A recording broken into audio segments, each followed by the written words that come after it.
नमस्कार, स्वागत है आपका। आप देख रहे हैं अपना बिहार। मैं हूं आपके साथ सुमित झा और शुरुआत एक अच्छी खबर से। कोरोना के मरीजों के लिए यह अच्छी खबर है, रेमडेसिविर की पहली खेप पहुंच गई है। अहमदाबाद से पटना पहुंची है रेमडेसिविर की पहली खेप। स्पेशल विमान से रेमडेसिविर का 14,000 डोज पटना लाया गया है। कोरोना के मरीजों के लिए रेमडेसिविर किसी संजीवनी से कम नहीं है। सीएम नीतीश कुमार के विशेष आग्रह पर रेमडेसिविर की ये डोज अहमदाबाद से मंगाई गई है। रेमडेसिविर की दूसरी खेप आज भी अहमदाबाद से पटना लाई जाएगी। बिहार में कोरोना के बढ़ते मामलों को देखते हुए बिहार में रेमडेसिविर की जरूरत महसूस हो रही थी। सीएम नीतीश ने केंद्र से मांग की थी, जिसके बाद बिहार को रेमडेसिविर की ये खेप मिली है। उम्मीद की जा रही है कि रेमडेसिविर के इंजेक्शन के आने के बाद मौत के आंकड़े कम होंगे और लोगों की जान बचेगी। इस गाड़ी में नहीं आ पाएगा लगता। तो रेमडेसिविर की पहली खेप बिहार पहुंच चुकी है। 14,000 इंजेक्शन को एनएमसीएच के स्टोर रूम में रखा गया है। कड़ी सुरक्षा के बीच रेमडेसिविर की निगरानी की जा रही है। संवाददाता अमित कुमार ने एनएमसीएच के स्टोर रूम का जायजा लिया।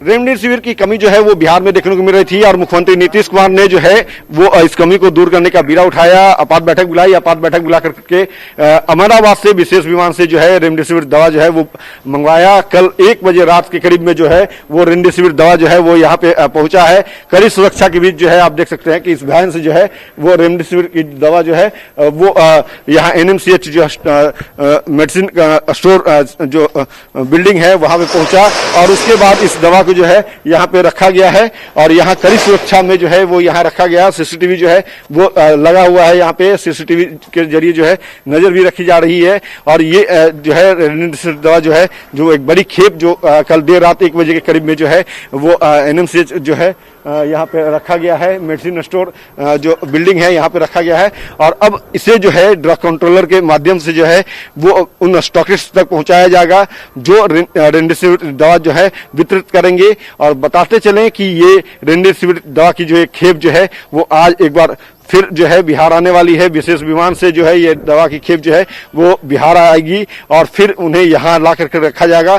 और उसके बाद जिस तरह से कल देर रात जो 1 बजे के करीब में जो रेमडेसिविर दवा का जो खेप आया है जो यहाँ पे फिलहाल स्टोर करके रखा गया है, ड्रग कंट्रोलर के माध्यम से जो है स्टॉकिस्ट को दिया जाएगा और उसे फिर उसके बाद जो है जो भी पेशेंट हैं जिन्हें रेमडेसिविर की जरूरत होगी, जिन्हें रेकमेंड किया जाएगा डॉक्टर के माध्यम से, तो उन्हें ही जो है वो दवा उपलब्ध कराई जाएगी। और ये दवा लेने के लिए जो है जो अटेंडेंट है उन्हें उस अस्पताल के जो प्रबंधक हैं उनसे जो है रेकमेंड करवाना होगा और उसके बाद फिर स्टॉकिस्ट के पास जाना होगा और वहां जाकर के उन्हें फॉर्म फिलअप करनी होगी, ऑफलाइन या ऑनलाइन फॉर्म फिलअप करनी होगी।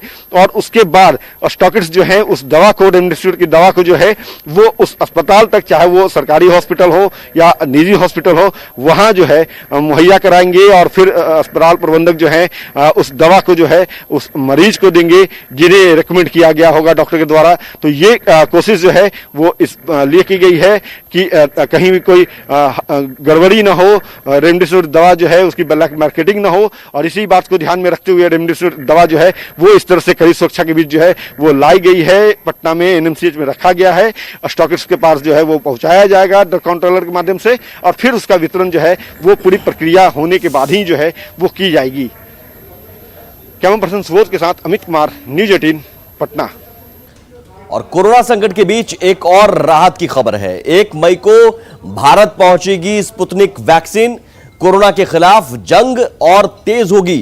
कोवैक्सीन और कोविशील्ड वैक्सीन पहले से ही है और अब स्पुतनिक 5 वैक्सीन भारत में अब ये तीसरी वैक्सीन होगी। 1 मई को भारत पहुंचेगी और 1 मई से ही वैक्सीनेशन का अगला चरण शुरू हो रहा है, जिसमें 18 साल से ऊपर के सभी लोगों को वैक्सीन लगाया जाएगा और अब तीसरी वैक्सीन भी अवेलेबल होगी। रूस की संस्था RDIF ने यह ऐलान किया है। 1 मई को भारत पहुंचेगी स्पुतनिक।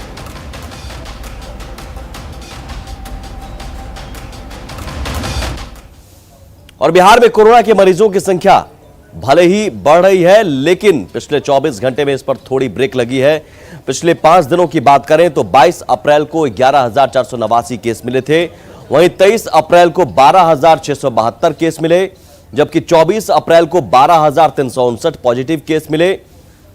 तो 12,000 से ऊपर का ही आंकड़ा पिछले 4 दिनों में देखिए। और 25 अप्रैल को तो सबसे ज्यादा 12,795 केस मिले थे। लेकिन राहत की खबर यह है कि कल 24 घंटे में 11,801 पॉजिटिव मरीज मिले हैं। तो बिहार में 5 दिनों में कोरोना मरीज 22 अप्रैल 11,489 और उसके बाद जो कल मिले हैं वो 11,801, 25 अप्रैल की तुलना में करीब 1,000 कम है। इस तरह बिहार में 5 दिनों में पॉजिटिव मरीज 61,116 मिले हैं अब तक। आगे बढ़ते हैं हम और बात लापरवाही की। समस्तीपुर में कोरोना का संक्रमण लगातार बढ़ता जा रहा है, लेकिन इसके बाद भी लोग लापरवाही से बाज नहीं आ रहे हैं। रेलवे स्टेशन पर जांच के लिए अलग अलग काउंटर बनाए गए हैं, लेकिन लोग बिना जांच कराए ही बाहर निकल जा रहे हैं।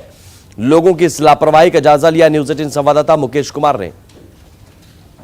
प्लेटफॉर्म संख्या 6 पर अभी स्पेशल ट्रेन आई है जिससे यात्री उतरे हैं, लेकिन यहाँ पर न आरपीएफ है न जीआरपी है और स्टेशन के जो अलग अलग रास्ते हैं उनसे लोग निकल रहे हैं। यहाँ पर कोई भी टेस्ट कराना मुनासिब नहीं समझते, जिससे एक संक्रमण फैलने का खतरा लगातार बना रहता है। हम यात्रियों से कहाँ से आए हैं? कलकत्ता से। हाँ? कलकत्ता से। कलकत्ता से। कहाँ घर हुआ? बोलिए ना। लेवरन है। लेवरन घर हुआ। तो यहाँ जांच कराएंगे कोरोना का? नहीं, घर पे कराएंगे। हैं? घर पर। घर पर। जी कहाँ से आए हैं आप? हावड़ा से। हावड़ा से। तो कहाँ जा रहे हैं? यहीं समस्तीपुर। समस्तीपुर। तो यहाँ जांच कराने के लिए कोई कहा है? अंदर नीचे उतरेगा तब ना। अच्छा, तो देखिए ये भी एक अलग रास्ते से होकर के निकल रहे हैं। समस्तीपुर रेलवे स्टेशन पर जो जांच की व्यवस्था की गई है उसकी तस्वीर हम दिखाते हैं। जो अभी हावड़ा से स्पेशल ट्रेन आई है जिससे दर्जनों यात्री स्टेशन पर उतरे हैं, लेकिन जांच केंद्र की स्थिति आप देखिए। यहाँ पर जांच जिस जगह पे चल रहा है वहाँ पर उस स्पेशल ट्रेन से जो भी यात्री आए हैं एक भी यात्री यहाँ पे नहीं दिखाई दे रहे हैं, जिसका नतीजा है कि समस्तीपुर पूरी तरह से कोरोना के संक्रमण के चपेट में आ रहा है। लेकिन अधिकारी जो दावे करते हैं वो दावे यहाँ पर नहीं दिखाई दे रहे हैं, जिसका नतीजा है कि यहाँ जो स्पेशल ट्रेन आई है उससे एक भी लोग नहीं पहुँचे हैं। ऐसे में सवाल उठता है कि इस तरह की जो जांच की व्यवस्था की गई है यहाँ पर यात्री पहुँचे, इसके लिए क्यों नहीं कारगर कदम उठाया जाता है। Mukesh Kumar, news 18 network, Samastipur. और कोरोना के बढ़ते संक्रमण को रोकने के लिए राज्य सरकार और पटना जिला प्रशासन लगातार लोगों से सोशल डिस्टेंसिंग के पालन की अपील कर रहा है। हालांकि कुछ लोग अपनी आदतों से बाज नहीं आ रहे हैं। कुछ ऐसी तस्वीर आज पटना में चलने वाली निजी सिटी बस में देखने को मिली, जिसमें क्षमता से अधिक यात्री यात्रा कर रहे थे। और जब इसकी वजह यात्रियों और बस चालक से पूछा गया तो दोनों एक दूसरे को दोषी बताने लगे। कोरोना के बढ़ते संक्रमण के बीच लगातार जिला प्रशासन के लोग जो हैं, परिवहन विभाग का लोग जो है वो बस जो चालक हैं उनसे अपील कर रहे हैं, उन्हें हिदायत दे रहे हैं कि बसों में जो है वो सीमित सीट से भी कम पैसेंजर को लेना है। लेकिन यहाँ देखिए ये पूरे तौर पे बस जो है वो पूरे तौर पे खचाखच भरा हुआ है। सोशल डिस्टेंस नाम की कोई चीज देखने को नहीं मिल रही है। और यहाँ कंडक्टर जो है, क्या नाम हुआ आपका? विनय। विनय जी, ये बताइएगा कि आप लोग जिस बस में जा रहे हैं इतना भीड़ है, हाँ, क्या करेंगे? ये तो ड्राइवर की भी कमी है ना। इतना आप लोग को नहीं सोचना चाहिए कि आपसे भीड़ वाले पैसेंजर के तो भाई जल्दी चाहिए, ड्यूटी पकड़ना है। और ये कह रहे हैं कि पैसेंजर को क्या है वो तो जल्दी जाना है और इस कारण से वो बस में चल जाता है। बस चालक जो है ये किस तरह से तोड़ रहे हैं नियम, ये बताइए क्या नाम है? क्या नाम है? मुकेश। क्यों बैठाया आपने? सब जल्दबाजी में सर, कोई ऐसी है गाड़ी बढ़ रहा है, सब छोड़ के चल रहा है। अच्छा जी सर, आप मना नहीं कर सकते हैं। माना कर क्या करे, सब कहते हैं हमारा जल्दी जाना, कोई गाड़ी नहीं है, बस नहीं है। बस तो 1000 बस चल रहा था। नहीं थे, देखिए इतना भीड़ लेके जा रहे हैं। ये तमाम जो लोग हैं वो बस भीड़ जो है खचाखच भरी हुई है, देख सकते हैं। सोशल डिस्टेंस कहीं भी नहीं है लोग जो हैं वो एक दूसरे के साथ जो है बगल में जो है वो बैठे हैं। कई लोग जो है खड़ा होकर के बस में सफर कर रहे हैं। क्षमता से अधिक जो लोग हैं वो इस बस में सफर कर रहे हैं। बस का नंबर जो है BR1AP 3861 है। तो परिवहन विभाग लगातार हिदायत दे रहा है कि आप जो है सोशल डिस्टेंस का अनुपालन कराइए। बस में जो क्षमता है उससे कम पैसेंजर को बैठाइए, लेकिन फिर भी जो बस चालक हैं, बस संचालक हैं, वो अपनी मनमानी करने पे उतारू हैं। और यही वजह है कि कोरोना संक्रमण जो है उसका चेन ब्रेक नहीं हो रहा है। यात्री जो है उन्हें भी इस बात को ध्यान में रखना चाहिए कि बस चालक संचालक जो है अगर आपको सीट से अधिक लोगों को बैठाता है या जो सीट है जितनी क्षमता है उससे उसके इतना भी अगर आपको बैठने के लिए कहता है तो आप ना बैठे। जो अपील राज्य सरकार आपसे कर रही है कि आप सोशल डिस्टेंस का अनुपालन कीजिए, वो आप अपनी यात्रा के दौरान भी उसको ध्यान में रखिए और उस पर अमल कीजिए। तभी जो है कोरोना का संक्रमण का जो चेन है वो ब्रेक होगा उस पर, और कोरोना संक्रमण से जो है आप और हम जो है वो बच सकेंगे। कैमरा पर्सन सुबोध के साथ अमित कुमार, न्यूज़ 18 पटना। और छपरा से खबर, छपरा में फिलहाल ऑक्सीजन की किल्लत नहीं है। यहां ऑक्सीजन की पूरी व्यवस्था कर दी गई है। सदर अस्पताल के सभी बड़े सिलेंडर में ऑक्सीजन उपलब्ध कराई गई है, लेकिन छोटे सिलेंडरों की आपूर्ति नहीं हो पा रही है। बताया जा रहा है कि गोपालगंज के छाप स्थित ऑक्सीजन थोक सप्लायरों ने ऑक्सीजन की कीमतों में वृद्धि कर दी है, जिससे थोड़ी मुसीबत जरूर हो रही है।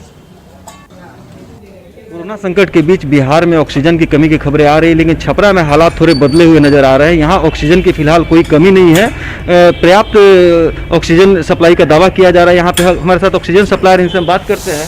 सर जी, ये बताइए कि अभी क्या स्थिति है? अभी सर 3 दिन के बाद हमको गाड़ी मिला है। पटना गाड़ी गई थी, वहाँ से खाली आया गाड़ी, मेरा नहीं मिला गैस, तो सिवान गए हैं सर। तो सिवान में सर गाड़ी 2 गाड़ी गया था। एक पिकअप पर गया था 25 बड़ा वाला, और 37 गया था छोटा वाला। सदर अस्पताल में ऑक्सीजन सप्लाई क्या स्थिति है? सदर को सर 32 को सिलेंडर था, बड़ा वाला दे दिया है।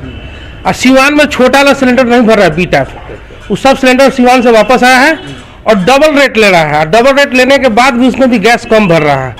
अभी हॉस्पिटल में 32 बड़ा सिलेंडर दिए, बड़ा वाला 7 से। अभी तो सर कोई दिक्कत नहीं होना चाहिए। सिलेंडर की कुछ डिमांड होगी? छोटा सिलेंडर तो सर वहाँ भरा ही नहीं रहा है।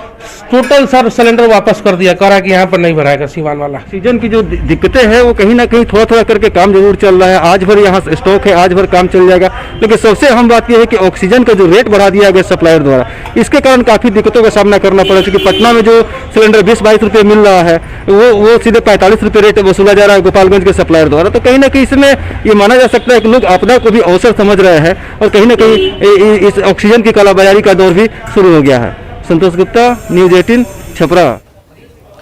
और पटना में ऑक्सीजन सिलेंडर की किल्लत के बीच प्रशासन ने निजी हॉस्पिटल को आगाह किया है। पटना के सिविल सर्जन ने कहा है कि जिन हॉस्पिटल में पहले से निर्धारित बेड पर मरीजों का इलाज किया जा सकता है, वहां हॉस्पिटल अपने हिसाब से बेड की संख्या नहीं बढ़ाएं। Civil surgeon doctor Vibha Kumari Singh ने आगाह किया है कि अगर कोई हॉस्पिटल निर्धारित बेड से अधिक मरीजों का इलाज करता है तो ऐसे हॉस्पिटल के खिलाफ आपराधिक केस दर्ज किया जा सकता है। सिविल सर्जन ने बताया कि निजी हॉस्पिटल में ऑक्सीजन सिलेंडर की कमी की ये मुख्य वजह है। आम लोगों से अपील करते हुए सिविल सर्जन ने कहा कि वो कोरोना की तत्काल जांच करवाकर समय रहते इलाज शुरू करें, ताकि ऑक्सीजन की या तो जरूरत ना पड़े और जरूरत हो भी तो बहुत कम। सिविल सर्जन ने बताया कि पटना में केवल 90 हॉस्पिटल को ही कोरोना का इलाज करने की अनुमति दी गई है, और अगर कोई हॉस्पिटल अपने मन से ही इलाज करना शुरू करता है तो ऐसे हॉस्पिटलों पर कार्रवाई की जाएगी। सभी प्राइवेट हॉस्पिटलों से जो निजी अस्पताल में अपना कोरोना पेशेंट रख रहे हैं, उनसे मैं ये कहना चाहूँगी कि उनको जितना पेशेंट रखने के लिए कहा गया है उसी अनुरूप ही ना उनको ऑक्सीजन मिलेगा, क्योंकि जो हमारा लिस्ट बना हुआ उसमें यही दिया गया है। तो वो उसी अनुरूप अपना रखे, और जहाँ भी लोग उससे ज़्यादा रख रहे होंगे और औचक निरीक्षण में पाए जाएंगे तो उन्हें आपराधिक घोषित करते हुए उन्हें दंड भी दिया जा सकता है। इसलिए वो अगर अपना बेड बढ़ाना चाहते हैं तो सिविल सर्जन ऑफिस में एक अपना आवेदन दे देंगे और उस आवेदन के अनुरूप उन्हें दिया जाएगा आगे के लिए कि आप अगर और बेड बढ़ा सकते हैं, और तभी बिना उसके वो नहीं कर सकते हैं। गोपालगंज में ऑक्सीजन की कोई कमी नहीं है। यहां से रोजाना 400 ऑक्सीजन के सिलेंडर गोपालगंज के अलावा दूसरे जिलों में भी सप्लाई किए जा रहे हैं। हथुआ एसडीएम ने कल रात मीरगंज के छाप मठिया गांव स्थित ऑक्सीजन प्लांट का औचक निरीक्षण किया और ऑक्सीजन की उपलब्धता की जानकारी ली। एसडीएम ने बताया कि ऑक्सीजन की कोई कमी नहीं है और यहां से गोपालगंज के अलावा सिवान, छपरा और बेतिया के साथ कई जिलों में ऑक्सीजन की सप्लाई की जा रही है। यहाँ पर रेगुलर विजिट कर रहे हैं क्योंकि गैस की काफ़ी ज़्यादा अफवाहें हैं फील्ड में। कुछ लोगों के द्वारा फील्ड में पैनिक किया जा रहा है कि गैस की कमी है, लेकिन हमारे सरकारी संस्थान जितने हैं और वैसे प्राथमिक संस्थान भी और वैसे प्राइवेट संस्थान भी जो हम कोविड का इलाज कर रहे हैं या अर्जेंसी केसेस हैं, वैसे लोगों के यहाँ किसी भी तरह की गैस की कमी नहीं होने दी जा रही है, न कमी है। लेकिन कुछ लोग ऐसे हैं जो घर में सिलेंडर को स्टोर करना चाहते हैं, गलत सर्टिफिकेट लेके आ जाते हैं, वैसे लोगों के द्वारा अफवाह फैलाया जाता है। यहाँ मेन जो कमी हो रही है वो सिलेंडर की है। जो लोगों ने एप्रीहेंशन में डर से कि हम बीमार हो जाएं, उसके डर से वो लोग सिलेंडर उठा लिया है और घर पे ब्लॉक कर रखा है। अगर जिनको ज़रूरत नहीं है ऑक्सीजन की, उस ऑक्सीजन सिलेंडर को वो लोग प्लांट पे वापस करें ताकि जो नीडफुल लोग हैं जिनको ज़रूरत है उनको मदद पहुँचाया जा सके। आगे बढ़ते हैं। खबर समस्तीपुर के उजियारपुर से, जहां उजियारपुर सामुदायिक स्वास्थ्य केंद्र में इलाज कराने आए एक शख्स से बदमाशों ने मारपीट की। बीच बचाव करने आए लोगों को भी बदमाशों ने जमकर पीटा। घटना के बारे में बताया जा रहा है कि जख्मी युवक सोनू दास कुछ दिन पहले नासिरपुर गांव निवासी चंदन राय से गाड़ी का बकाया भाड़ा मांगने गया था। इसी दौरान चंदन राय ने सोनू की पिटाई की। सोनू की शिकायत पर पुलिस ने चंदन राय को गिरफ्तार कर लिया, लेकिन चंदन राय जब जेल से छूटा तो मोनू की पिटाई कर दी। सोनू दास उजियारपुर सामुदायिक स्वास्थ्य केंद्र में इलाज करा रहा था। यहाँ चंदन राय अपने गुर्गों के साथ आया और उस पर हमला कर दिया। करीब 15 मिनट तक स्वास्थ्य केंद्र रणक्षेत्र में तब्दील रहा और इस घटना के बाद स्वास्थ्य केंद्र की सुरक्षा पर सवाल उठ रहे हैं।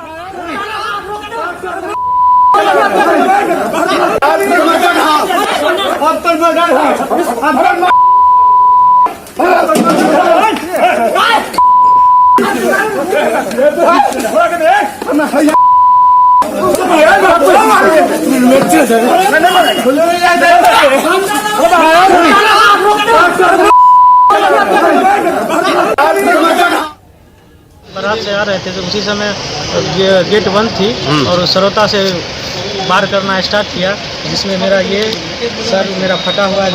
पूर्व में भी विवाद था जी, वो जेल जा चुका था, जेल से आया और धमकी दे रहा था जान से मार देंगे, जान से मार देंगे। पुलिस इसमें कोई मदद नहीं कर रही आपकी? पुलिस कई बार सर बोले हैं लेकिन कोई उसमें एक्शन नहीं लिया। और मुकेश हमारे साथ जुड़े हुए। मुकेश, स्वास्थ्य केंद्र और खासतौर पर तब जबकि हालात अभी स्वास्थ्य को लेकर ही खराब है और हर स्वास्थ्य केंद्र पर जरूरी है कि सुरक्षा व्यवस्था पुख्ता हो, पूरी व्यवस्था पुख्ता हो, वहां पर इस तरह से मारपीट होती रही, पुलिस थी कहां? सुमित, ये उजियारपुर का मामला है, उजियारपुर स्वास्थ्य केंद्र का, और ये काफी दुखद तस्वीर है। जिस तरह से पहले गांव में मारपीट की जाती है, उसके बाद वहां से जब इलाज कराने के लिए सोनू जो युवक है, जख्मी युवक, वो अस्पताल पहुंचता है, वहां आकर के फिर उसके साथ मारपीट की जाती है और करीब 15 मिनट तक अस्पताल परिसर में मारपीट हंगामा का दौर चलता है, लेकिन वहां पर कोई इन्हें रोकने वाला नहीं होता है। बाद में कुछ स्थानीय लोग और स्वास्थ्य कर्मी जब मामले पर बीच बचाव करने के लिए आए तो मामला शांत हुआ। हालांकि इस मामले की शिकायत थाने में की गई है, उजियारपुर थाना में, लेकिन अब तक इस मामले में कोई गिरफ्तारी नहीं हुई है और जो पीड़ित है उनके द्वारा भी कहा गया कि पुलिस के पास कई बार शिकायत की है, पहले भी धमकी दी जाती थी और जब वो अपने गाड़ी से एक बारात को लेकर खींच रहे थे उस दौरान एक घटना हुई, उनको गाड़ी से खींच करके मारा पीटा गया। तो निश्चित रूप से पुलिस की प्रश्न खड़ा होता है, जो पुलिस कब तक कार्रवाई करती है और जो दबंग प्रवृत्ति के लोग हैं उन्हें गिरफ्तार कर जेल भेजती है। लेकिन अस्पताल परिसर में जो घटना हुई है काफी शर्मनाक घटना है। जी सुमित, बहुत शुक्रिया मुकेश इस जानकारी के लिए।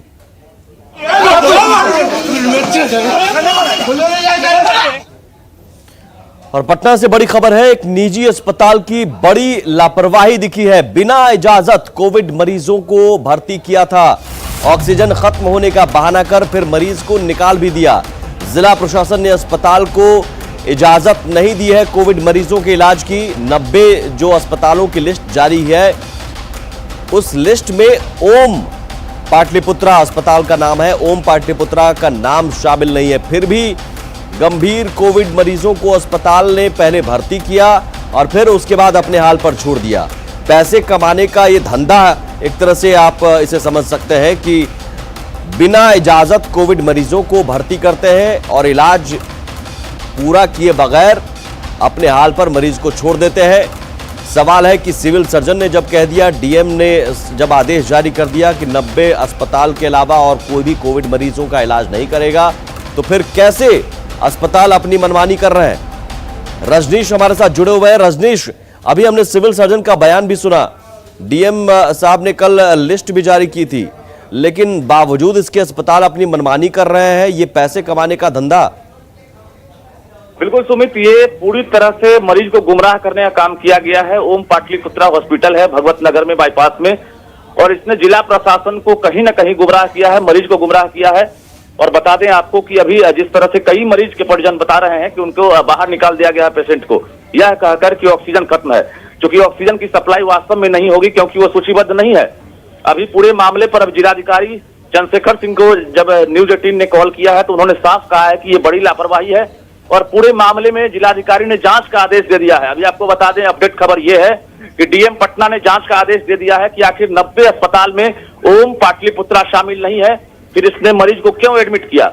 अभी जानकारी मिल रही है तकरीबन आधे दर्जन कोविड पेशेंट को इसने एडमिट कर लिया है ओम पाटलिपुत्रा ने, और न्यूज 18 ने जब संपर्क किया है तो अस्पताल प्रबंधन ने कुछ भी कहने से इनकार कर दिया है। तो एक बड़ी लापरवाही है। कोविड काल में जिला प्रशासन के नियमों को धज्जी उड़ाते हुए इस अस्पताल ने मरीज को गुमराह किया और मरीज की जान पर बनाई है। कई मरीज अभी अस्पताल के बाहर हैं, एम्बुलेंस में जो है जिंदगी और मौत से जूझ रहे हैं। सुमित, कितने मरीज हैं और उन मरीजों की हालत कैसी है और उन मरीजों के इलाज की भी व्यवस्था के लिए फिर आगे क्या प्रयास किए जा रहे हैं? देखिए, ऐसे अस्पतालों को सूचीबद्ध किया जाता है जहां पर ऑक्सीजन की अपनी व्यवस्था हो, आईसीयू हो, डॉक्टरों की टीम मजबूत हो, पैरामेडिकल स्टाफ हो, इंफ्रास्ट्रक्चर स्ट्रांग हो, तमाम पैरामीटर्स को देखते हुए सूचीबद्ध किया गया था। लेकिन ये अस्पताल जिस पर यह कहा जा रहा है कि अभी इनके पास संसाधन उपलब्ध नहीं है, पूरी तरह से बावजूद इन्होंने गंभीर मरीज को एडमिट ले लिया है। आधे दर्जन मरीज अभी फिलहाल कोविड के वहां एडमिट हैं, उनमें से कई मरीज को डिस्चार्ज कर दिया गया और मरीज जो है अभी जिंदगी और मौत से जूझ रहे हैं, उन्हें भर्ती नहीं लिया जा रहा। जी चलिए, बहुत शुक्रिया रजनीश। तो अपडेट यह है कि पटना डीएम ने इस मामले की जांच के आदेश दे दिए हैं कि आखिर कैसे अस्पताल ने मनमानी की, कैसे ओम पाटलिपुत्रा अस्पताल ने कोविड मरीजों को भर्ती किया और फिर अब उन मरीजों को अपने हाल पर छोड़ा है।